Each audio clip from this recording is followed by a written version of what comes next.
Pues muy buenas, encantada de estar aquí hoy y de compartir este espacio pues, con el resto de ponentes en el primer Congreso Internacional de Feminismo Digital que se subtitula Los derechos de las mujeres en la era digital. Cuestión además fundamental, pues si estamos al día en todas las cuestiones que se están sucediendo y viendo cómo realmente pues es más que necesario ahondar esfuerzos en todo lo que tiene que ver con la defensa férrea de los derechos de las mujeres.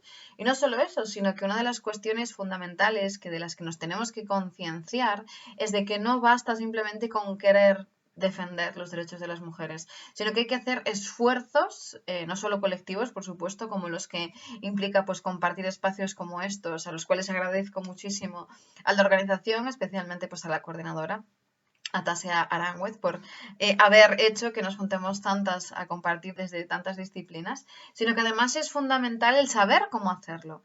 Es decir, debemos no solo reivindicar y vindicar qué es lo que necesitamos, cuáles son las cuestiones de la agenda feminista que aún quedan por cumplir, sino que además necesitamos saber definir bien los objetivos que nos van a llevar al cumplimiento de esa agenda y además ponerlo de manifiesto desde el punto de vista de la evidencia. Por eso, bueno, estoy encantada de estar aquí como profesional desde la psicología jurídica y forense, uno de mis campos de especialización, para poder compartir hoy pues, distintas cuestiones sobre una nueva amenaza que implica pues, el hecho de las redes sociales.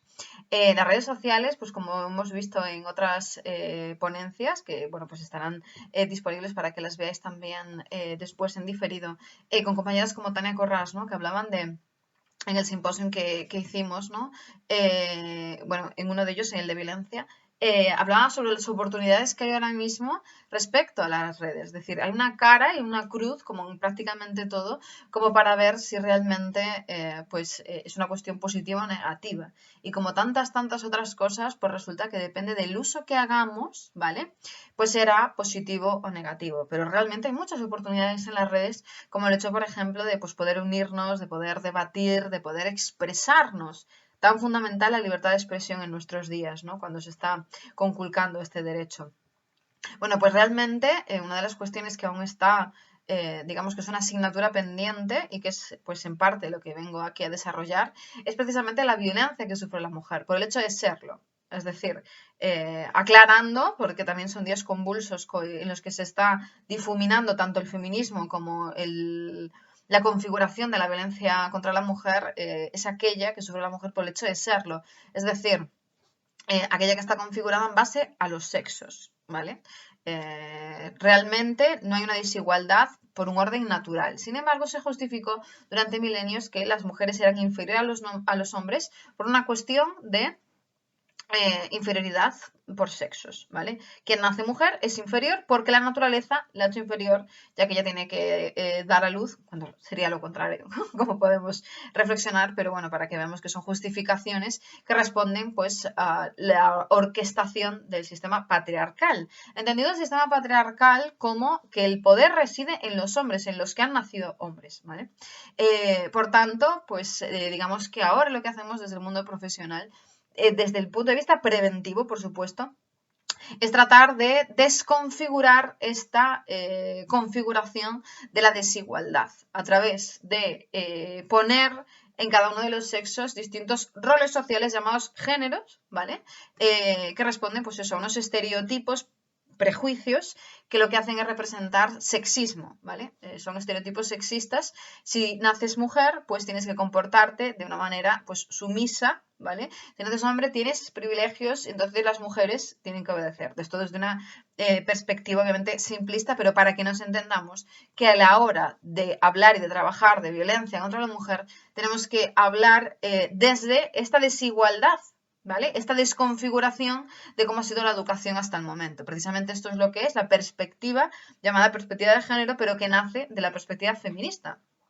Es decir, si el mundo es desigual, si nos han educado para que las mujeres estén oprimidas, tenemos que ser conscientes, es lo primero de todo, de esta opresión por razón de sexo, como para poder desconfigurarla, es decir, erradicar la violencia, por un lado, pues quitando la herramienta de opresión, el género, aboliendo el género, y por otro lado, pues siendo conscientes de que realmente, por mucho que haya un dimorfismo sexual, Es decir, que haya diferencias en la configuración biológica de los hombres o mujeres por cuestiones sobre todo desde el punto de vista reproductivo, ¿vale? Esto no implica en ningún momento que vengamos con un cerebro sexista de serie, ¿vale? Pues una de las cuestiones fundamentales precisamente que manifiesta esta desigualdad es la violencia sexual de la que vengo yo aquí a hablar, ¿vale? De hecho, la ponencia se titula Violencia sexual en redes sociales, nuevas formas de victimización y de revictimización. Y esto tenemos que diferenciarlo muy bien, ¿vale? Una victimización es como acababa de comentar, el momento en el que en violencia sexual alguien recibe algún tipo de violencia sexual. Algún tipo de violencia sexual siempre pensamos en la violación y por supuesto hay que tenerla en cuenta, pero hay que ver también que existen otros y múltiples tipos, ¿vale? De violencia sexual. Entonces, la violencia sexual sí incluye la violación, pero también el abuso sexual, ¿vale? Que bueno, esto es una cuestión de tipificación, sobre todo desde el punto de vista legal, ¿vale? En el caso de la agresión sexual sería con violencia e intimidación, en el caso del abuso sexual no, pero en ningún caso, pues ambas cuestiones pues podrían ser violación, ¿vale? Pero luego la violencia sexual es mucho más amplia y, por ejemplo, entraría el exhibicionismo, entraría la prostitución y entraría pues cualquier acto, ¿vale? Bueno, cualquier acto no a nivel tipificado, sino a nivel profesional, ¿vale?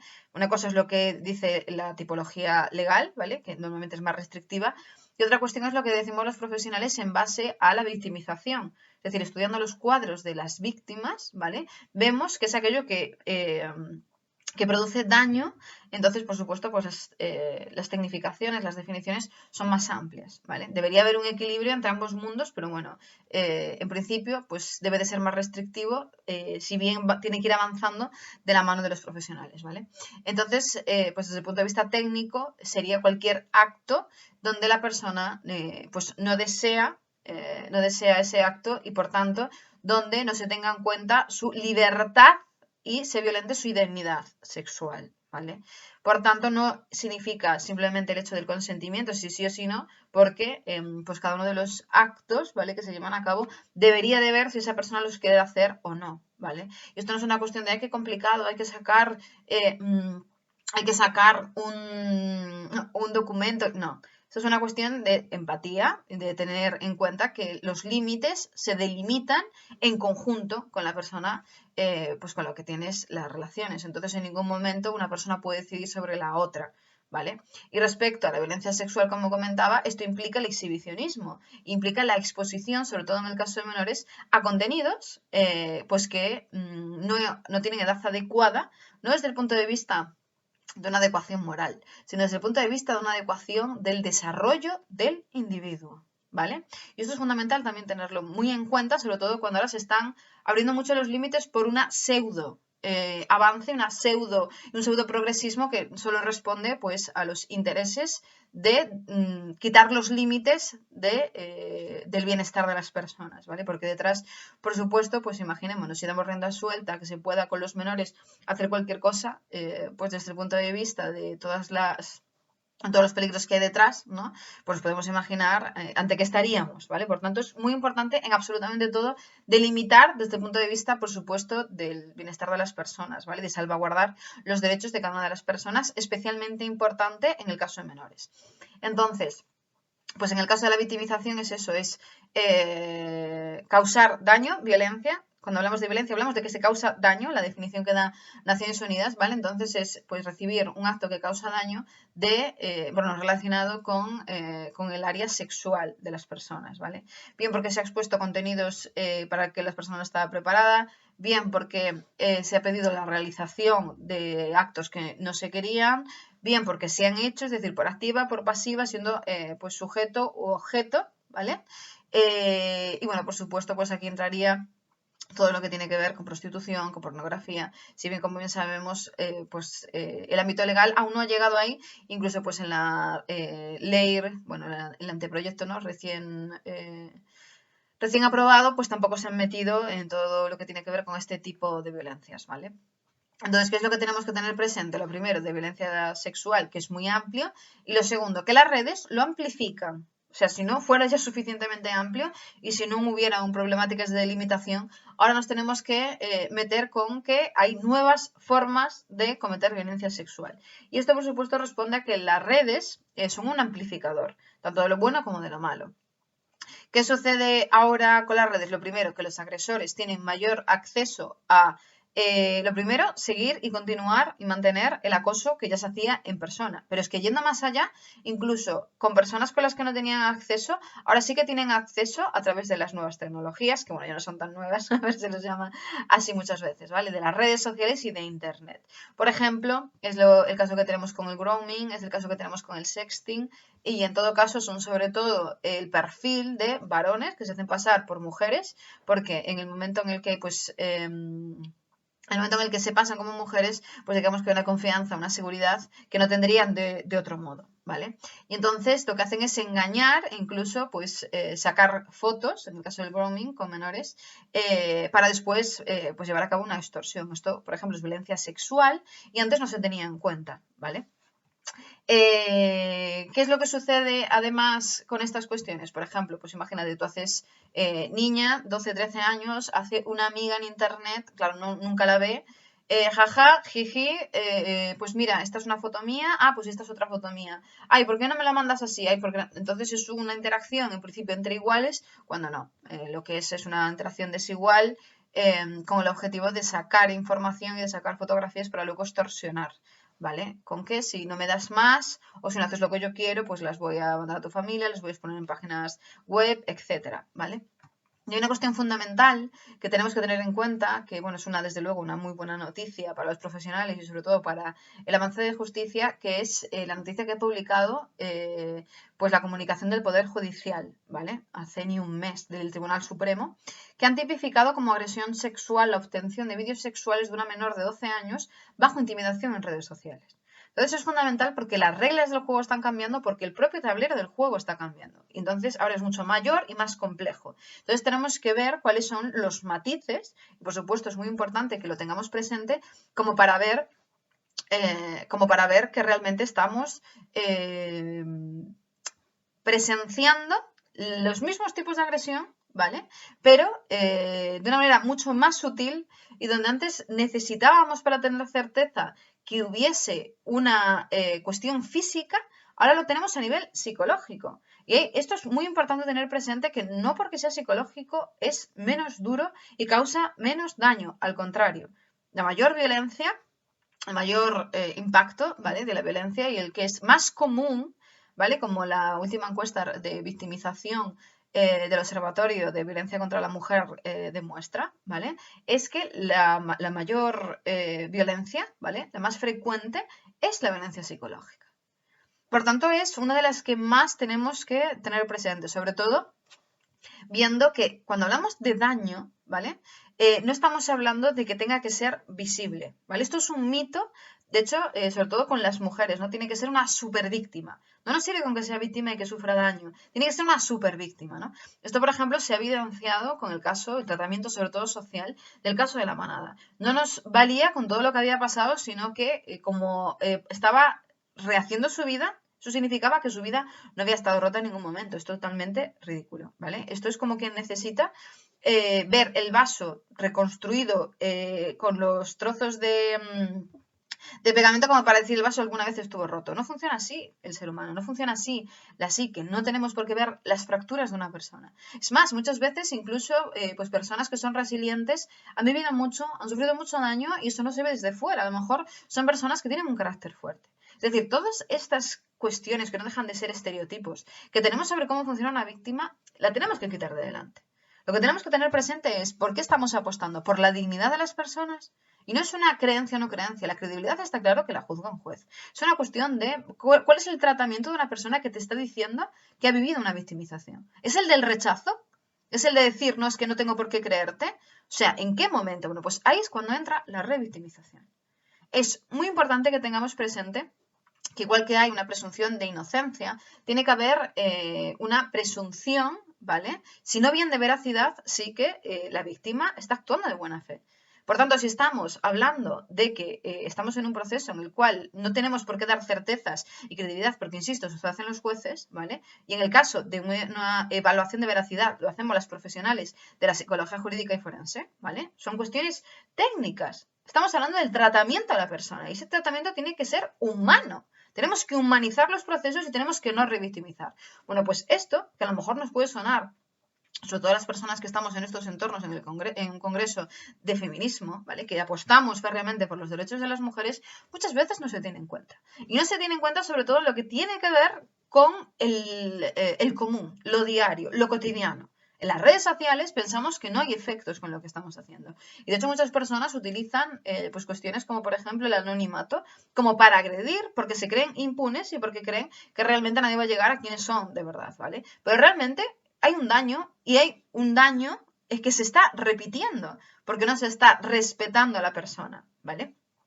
Entonces tenemos que, por supuesto, tener pautas de no revictimización, como por ejemplo el hecho de que haya pues una persona que pues en Twitter, lo hemos visto con hashtag como, y movimientos como MeToo, ¿vale? Pero bueno, hay otros, en el cual las personas están diciendo yo viví esto, yo viví lo otro, y se llenaba de cientos incluso de mensajes, ¿vale? Por no decir miles en el caso de los hilos virales, de mentirosa, no hay quien te crea, vaya cuento. Bueno, pues estas cuestiones de una persona que está en un proceso de duelo, porque obviamente estamos hablando de que hay una victimización, que hay un proceso de duelo en el momento en el que da el paso como para contarlo y que haya personas que lo hagan estirarle piedras, esto es volver a las hogueras sociales, ¿vale? Y es un proceso de victimización y tenemos que tener en cuenta eso, de que en las redes sociales que sí, no dejan de ser ahora mismo, como por ejemplo, sobre todo redes como Twitter, el ágora social, ¿no? Donde realmente pues hay personas que en abierto podemos interaccionar unas con las otras, ¿no?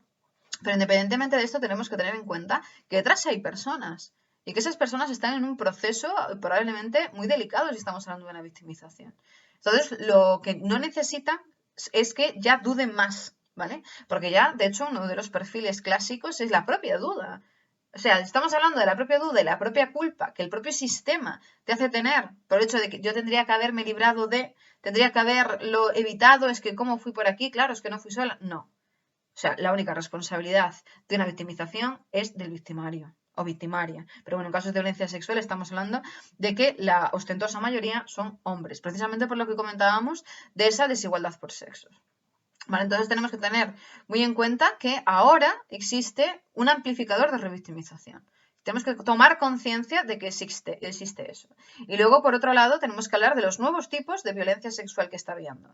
No solo como lo que hemos visto, ¿vale? Que apuntaba el Tribunal Supremo de que puede haber una agresión sexual en el momento en el que se produce un daño a una menor, el momento en el que hay una coacción. También estamos hablando, por ejemplo, de nuevas formas de violencia sexual, como son la prostitución, a través de formas como de plataformas como OnlyFans, ¿vale? Donde, pues a lo que nos estamos viendo y que, bueno, pues tenemos que hacer una investigación más en profundidad sobre, a nivel cuantitativo, ¿vale? Pero a nivel cualitativo sí que sabemos que lo que se está dando es lo que se llama una prostitución por comportamiento, ¿vale? Que no solo va a las aulas, que también lo vemos, ¿vale? Es decir, de que se está normalizando el hecho de vender tu cuerpo a cambio de cualquier cosa, ¿vale? Eso es que, bueno, es una cuestión de libertad, no es una cuestión de libertad cuando lo que estás haciendo es vendiendo lo que tú eres, reificándote, objetualizándote, porque te dicen, ¿vale? Que así tú puedes obtener cosas, ¿no?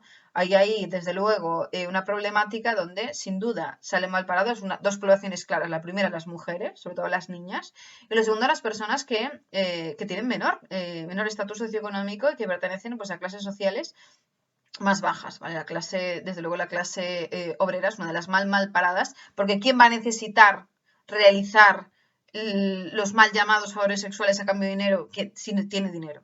Pues las personas más desfavorecidas son las que tienen que venderse y sobre todo si a nivel social pues se normaliza es donde existen pues mayores problemáticas. Esto asociaciones lo han puesto de manifiesto y bueno incluso pues en algunos países o ciudades como Copenhague lo que han hecho desde el ayuntamiento es pues realizar pues una investigación en profundidad que han puesto de manifiesto que esta prostitución por comportamiento está presente en las aulas desde los 13, 14, 15 años y que precisamente pues hay un claro marcador de sexo y un claro marcador de estatus socioeconómico. Por tanto, no deja de ser pues un sistema que se alimenta de la desigualdad, ¿vale? De la desigualdad en este caso de menores de pues la falta de madurez psicológica.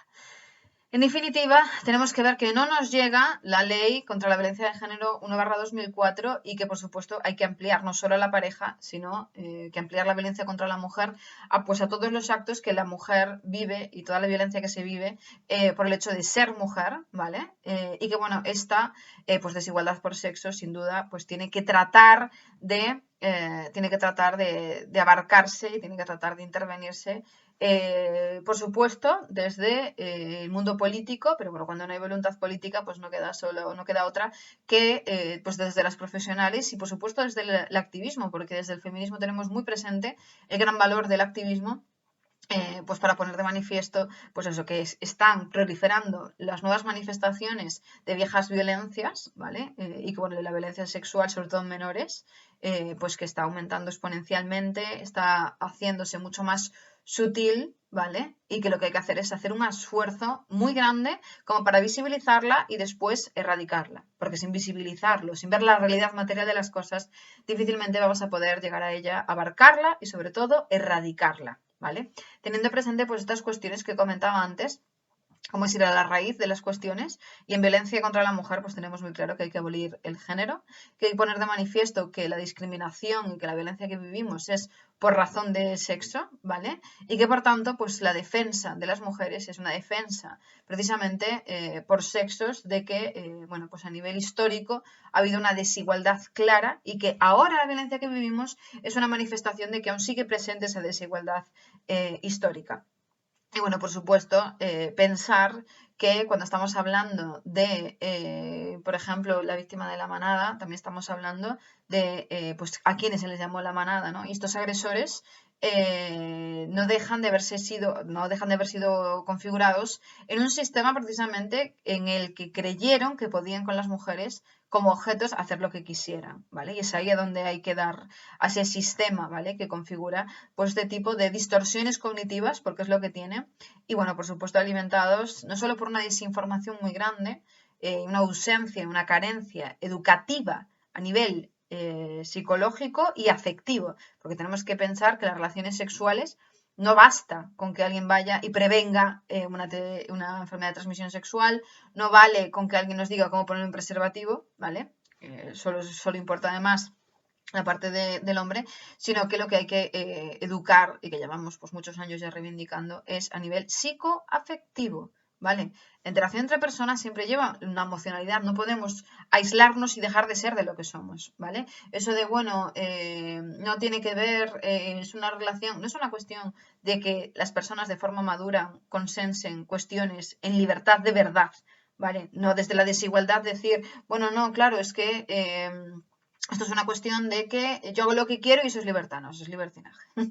Es una cuestión de que pues las personas pueden tomar, por supuesto, decisiones de manera libre, pero por encima de todo eso tiene que haber, pues eso, una educación psicoafectiva donde veamos que son personas lo que tengamos delante y no son objetos. Y ese es el problema que está viendo, de que la mujer se sigue viendo como un objeto, se sigue viendo como el segundo sexo, como decía Simone de Beauvoir, como seguimos siendo ciudadanas de segunda.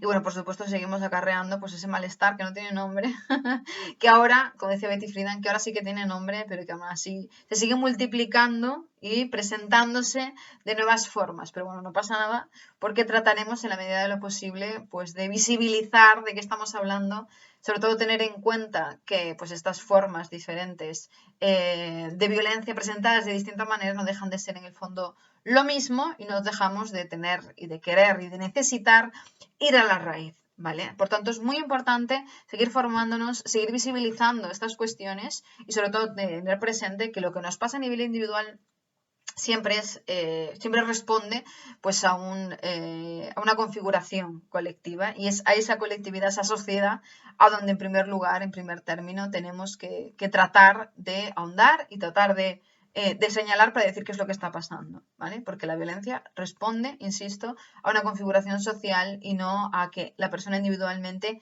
haya vivido algo. No, sí, estoy viviendo algo, pero estoy en una sociedad y hay determinados factores que hacen que yo tenga más o menos probabilidades, ¿no? Y por desgracia, pues en el mundo en el que vivimos, ser mujer es un factor de riesgo porque hay una sociedad sexista donde se configura precisamente que tengamos en vez de derechos, ¿vale? Lo que tenemos es, sí, a nivel formal en el papel, pero no. Desgraciadamente aún seguimos por enfrentarnos a esos privilegios de los hombres.